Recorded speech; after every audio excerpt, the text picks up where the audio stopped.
And the New England Patriots and the Colts would go up later in the day.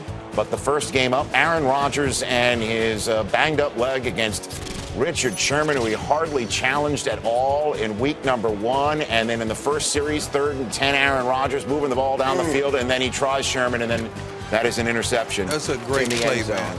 I'm here to tell you that's a great play. Start a goal, great position, great ball skills. Now get your feet down. Now, let's celebrate a little bit after Usually when you played receiver and you move to DB, it's because you can't catch. Right. Not the case with Richard Sherman. So Sherman picks it off, but then the Seahawks, what do they do with it? It gets picked off right away. Ha-ha, Clinton Dix. Ha-ha. Gets all the way down to the 3-yard line off the tip drill. But at the end of the play, usually see those mistakes. At the end of the play, it was a 15-yard penalty, but they got the ball back towards in the end zone, and it's called a touchdown for John Kuhn, except the fact he wasn't in. After further review, the ball's down at the half-yard line, and take the touchdown off the board. And the next play, here comes Eddie Lacy. He gets stuffed at the goal line, and the Packers settle for a field goal. That defense held early on. When they turned that ball over, Seattle did, that defense stepped up and played hard. So Mike McCarthy settles for the 3, decides to kick off, and that was a good move, especially when Doug Baldwin on the ensuing kickoff puts the ball on the ground. A fumble. Morgan Burnett recovers for the Packers. Second turnover of the game. They're not even through the first quarter, halfway through it at this point in time. And the Packers, it's their 3rd possession of the game already, all of them reaching Seahawks territory. This one starting in the red zone, and then Rodgers in the end zone, and he misses Jordy Nelson.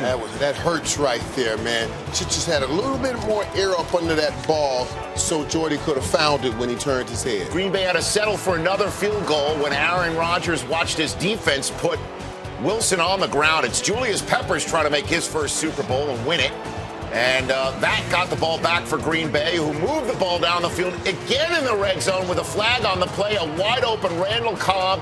And Aaron Rodgers' last 9 postseason touchdown passes have now gone to 9 different receivers. He'd never found Cobb, but he did right here wide open.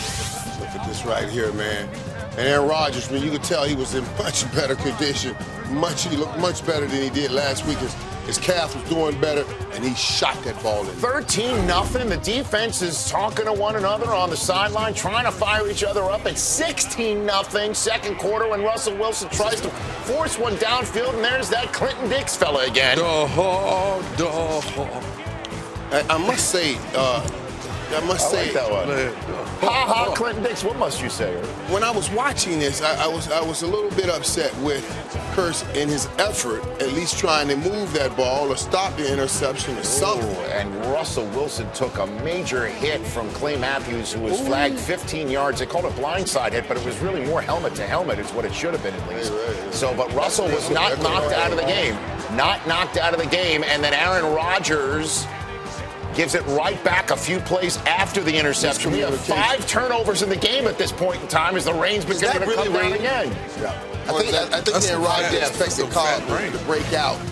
But the ensuing possession, Russell Wilson for Jermaine Kearse, and he's picked by Sam Shields. Rich, right there again. I wanted to see a little more fight right there in this kind of a game, but to help your quarterback out there. So 3 turnovers for Wilson in the first half alone, and you throw in Doug Baldwin's fumble, and Seattle's lucky to be down just 16-0 to start the second half. They go 3 and out.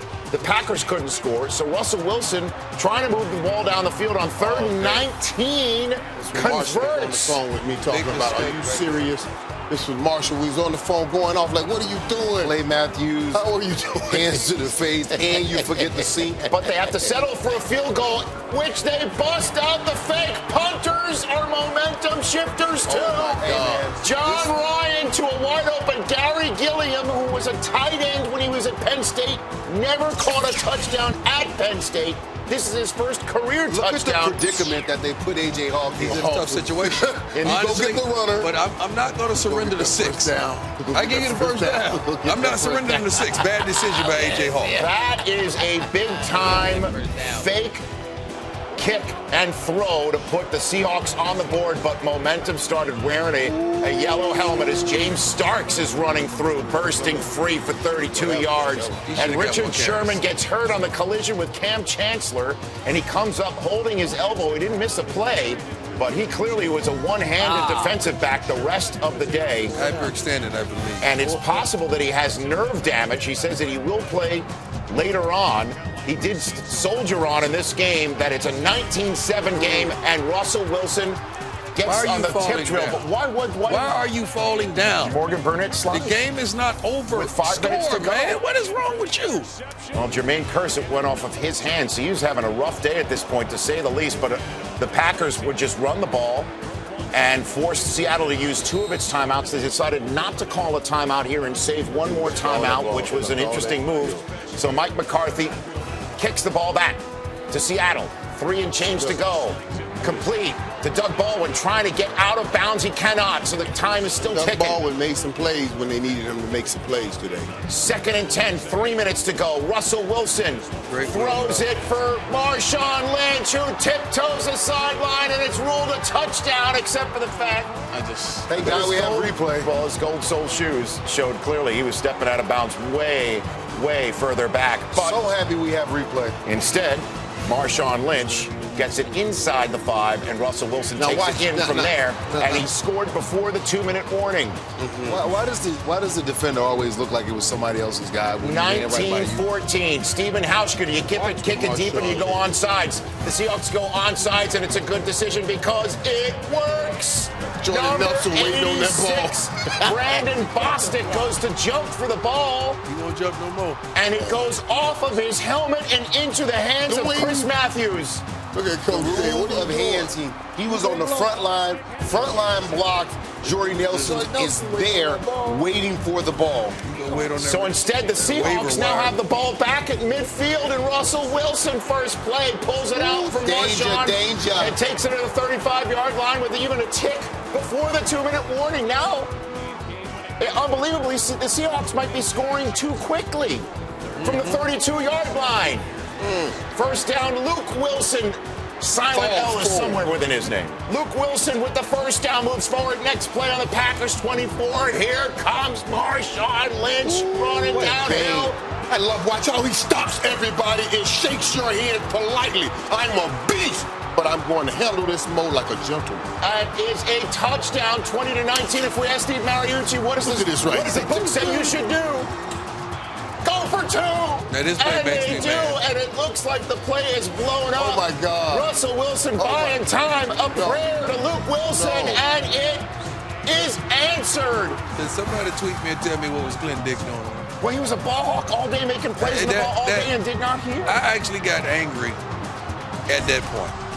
I don't care who wins. I just really I like good football. You got to make that play as a defensive back. And that would be a huge 2 points because Aaron Rodgers had more than enough time left and all 3 timeouts, and he hardly needed them because he kept moving the ball down the field quickly. Jordy Nelson to the 38-yard line of Green Bay, 15 yards. Next play, minute 2 left. Coming inside, Rodgers to Cobb over the middle, now on the plus side of the field. Next play, 43 seconds to go. Aaron Rodgers buying time, extending the play with his one good leg.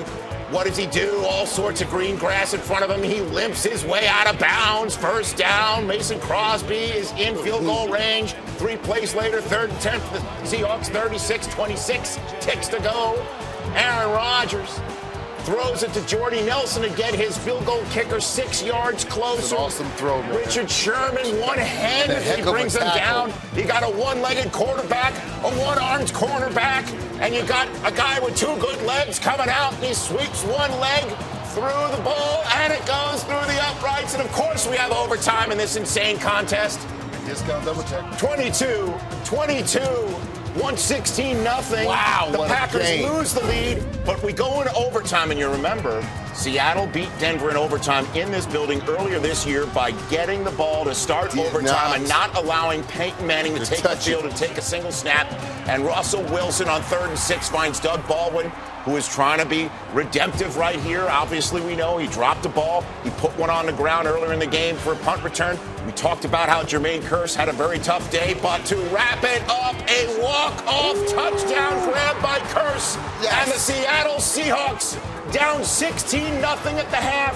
5 turnovers in the game, 4 by their quarterback, are going back to the Super Bowl. The NFC champion, Seattle Seahawks, and Russell Wilson in tears. Pete Carroll celebrating, going to Arizona to participate in Super Bowl 49 as the Green Bay Packers suffer one of the more bitter defeats you will ever see in NFL playoff history.